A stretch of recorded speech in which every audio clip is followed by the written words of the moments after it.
Welcome to FitBody Lifestyle, the show where we dive deep into the world of fitness, health, business, relationships, and the art of living a balanced life. I'm Jami. And I'm Greg, and we're here to give you the benefit of our experiences in the fitness and bodybuilding industry, the corporate world, running a business, personal development, and building healthy relationships. Whether you're sweating it out in the gym, hustling in your business, or seeking balance in your everyday life, you're in the right place. So lace up those sneakers and grab that water bottle, and let's get ready to transform our minds, our bodies, and our lives. Welcome back to FitBody Lifestyle, and we're going to do a fusion hack today and talk a little bit about taking your check-in photos and how to perfect that process. Here I'm with my counterpart, partner in life, love of my life, Papa Bear. I'm laughing because I thought I was starting that one. Even though we talked about it. Yeah, even though we talked about it. I'm slowing the uptake. So the acronym that it's not an acronym really, it's just the three letters it is an acronym, I guess, is CLP. And the C stands for consistency, the L stands for lighting, and the P stands for preparation. So let's talk about consistency first. In your check-in photos. Shouldn't we talk about preparation first? I guess we could talk about preparation. Either way, give you a hard time today. That is the Army in me, because CLP is cleaning lubricant protectant. And so when I think of CLP, it just is like second nature for me. CLP. Anyway, we could go with PLC. Or PCL. Oh my gosh. Whatever. Oh, anyway. So with preparation, I would really prepare yourself the night before. I know, we like to take our check-in photos. Here's the consistency part. At the same time of day, each time we take those check-in photos. And a lot of times we're in a bit of a hurry in the morning. You might want to plan to take your check-in photos on a day that you're not working or that you're going to have a little bit more time, but that doesn't always work out. So being prepared ahead of time, having your light set up, because, we want to make sure we're creating that environment, that's going to give us the best ultimate view of what you actually look like. So basically, you covered all three: consistency, lighting, and preparation. Oh, there's more. So in the preparation thing, I think what I would ask you to think about is what do I need to do to create the best conditions so that I can create a consistent and well-lit photograph every day. So CLP they're all related. Like if you were to do a Venn diagram, there's overlay in each one of these. But so the preparation is, where am I going to take this picture? Do I need to mark the spot? The back-facing camera is much more detail than the selfie camera. Everybody wants to look at themselves in the selfie camera, and I completely understand that, but the detail of the photographs do not come out as well with the selfie camera than they do with the back camera. So to do the back camera, the Apple Watch is great for this if you're an Apple user, is that you can actually see the image on your watch before you take the picture. But if not, put tape on the ground, whether it's an X or a box, so that you know where to stand so that you can take the picture with that back-facing camera. That's part of the preparation. What's the background going to be? Is there, some of our athletes use a photographic background like a green screen or a black background, just for that consistency. What time am I going to take it at? Is there a difference between taking a picture at 5 and taking a picture at 7? And the answer is yes. There's going to be a difference in your body. Meaning if you get up at 5 o'clock and you take the picture first thing versus you wait and start doing things for 2 hours, there's going to be a difference in that photograph. The reason that we want consistent photographs is because when we are comparing apples and apples, if you're taking the same picture at the same position at the same time with the same body conditions, meaning it's fasted, you haven't had water, you haven't had coffee, you haven't had any of those things, then we are getting apples to apples. I hope I covered that right. No, that was perfect. Some of the other things to think about is wearing the same suit outfit, right, each time, the same heels each time. Ideally, you want a posing suit that's going to fit you like your regular suit or wear your regular suit. I know a lot of times we don't want to use those too frequently because we don't want to wear them out or stretch them or have the connectors break or anything like that. So having a posing suit made by the same suit manufacturer that made your actual suit, so it's going to fit you similar, it's going to be really helpful. That's the thing. If somebody's sending pictures in a sports bra or other things we're not really able to see, lighting is right up there at the top. Yeah. So I like that you brought up the background. Some of those backgrounds you can buy, they're not super expensive and they fold up and then they kind of pop open, and you can put that behind you and it creates a black background background just so that you're not having other things obscuring you.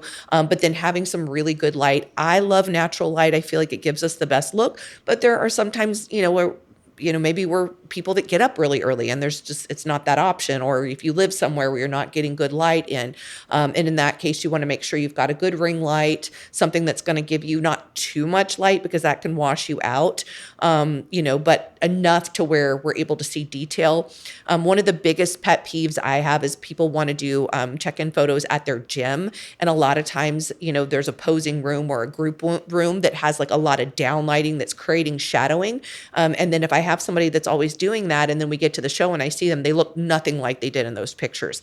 So the most important thing is that we can see the flaws. We need to see the flaws in these pictures. I've had people like take picture after picture after picture to look the best they can, but really we're looking to see what's not there yet, so that way we can make the proper adjustments to the plan so that we get there by show day. And if you're using the video, because some athletes will videotape themselves and then do a screen capture, that works. But again, the video quality is not going to be as good as the photo quality. If you are taking the video and you're using an iPhone, because I don't know how to do it on Android, but I do know how to do it on an iPhone, make sure you set the 4K setting for the detail of the picture if you're going to do the video. I don't like the videos. I don't like the screen captures from them because they just look different. We did not talk about this, but in the preparation piece, fill the frame with you. We don't need to see your sculptures. We don't need to see your ceiling fans or the artwork behind. What we really need to see is you, and that's that part of that background thing. We'd like it to see it from the top of your head to your feet. Make sure you get your feet in the frame, because oftentimes we are going to start making posing adjustments based on seeing where your foot position is. If we can't see the feet, we can't adjust the positioning. So that's part of the preparation thing, and just taking a few test shots and knowing where to stand. The tape on the floor honestly is the simplest trick that you can use to get yourself in the right position. Set up your camera. The camera should be set about knee height.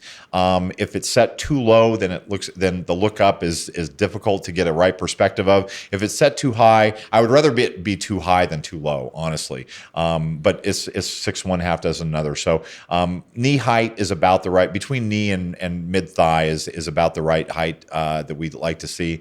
Fill your body with the frame, tip of your head to the top or bottom of your feet to the tip of your head. I think we covered everything. Yeah, I mean, the further back you are, the more we have to expand the image, and it becomes more pixelated, so we're not able to see the detail. So what you're saying is absolutely right. If the closer you can get to the camera without cutting off your head or your feet, and then having the camera set at about knee height, that's usually going to be pretty perfect. I have had athletes say, "Oh, I couldn't take my pictures today because my husband wasn't here." Come on, guys. Like, in today's age, we don't need somebody to take the photo. And as a matter of fact, the worst thing I see is when they do have their husbands who are taller than them take the photo, and it's, this completely obscures the physique and the lines. Whether it's too high or too low, I don't want either one. Really, it needs to be at that just slightly up, so we're getting the judge's angle. So that's really, really important to fill the screen. You can buy an inexpensive little tripod that can be really handy, and that way you've got it ready and you're prepared, and you know the height the tripod needs to be in, so each and every time. Or if you don't want to buy a tripod, you can even have a little stool or something else you can sit your phone on that, that way, it's that consistency. It's exactly the same position each and every time. And, you might even want to mark or have a spot that you're going to stand at each time you do it, and that you're going to put your camera at each time. But you can do this yourself. There's no need to have someone help you. And as a matter of fact, more frequently I see better pictures coming from athletes that are doing their own and they have their setup ready to go. Right. And a lot of the ring lights have the little camera cradle in them, so you can use that too.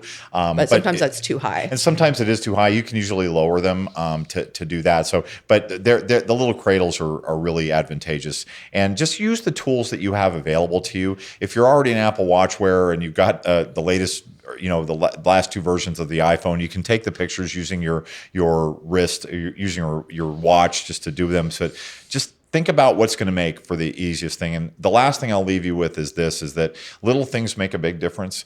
And the value of these check-in photos, from both your growth and development to your coach's ability to properly direct you, is just essential. It's critical, is what I would say. These pictures make a big difference. And I'm always thoughtful about a picture taken 6 months apart, but in the exact same conditions to show that progress. And when you were in the exact same conditions, same lighting, same suit, same area of your house, same, all those things are same. You're really comparing apples to apples, and then you can see your progress. And honestly, that those photos are priceless. I'm thinking about an athlete in particular that's been really good about the photos, and we were able to show a comparison of 3 months difference. And because the photos were so similar, you could definitely see the progress over that 3-month period of time. One more thing I want to chime in. I know we're running out of time. Clean off your camera lens before you take your photos. I've caught myself doing this before because, especially with women, we have makeup on our hands or oils and things like that on our hands. So just make sure that your camera is really clean before you take the photo. And that's what we'll leave you with. So the 3 items again are in whatever order: consistency, lighting, and preparation. And I think we've covered the key elements for successful check-in photos. Everything matters and little things matter. So remember the 3 B's: be good to yourself, be good to each other, and be safe. Take care, everybody. Thank you for tuning in to FitBody Lifestyle. We hope today's episode has left you feeling motivated and equipped to tackle your fitness goals, business challenges, and the daily dance of life. Remember to value progress over perfection. Life's tough enough alone. Find the chosen family around you to help you along the way. If you enjoyed today's episode, we'd really appreciate it if you would subscribe and leave us a review on your favorite streaming platform. And don't forget to follow us on Instagram at FitBody Fusion.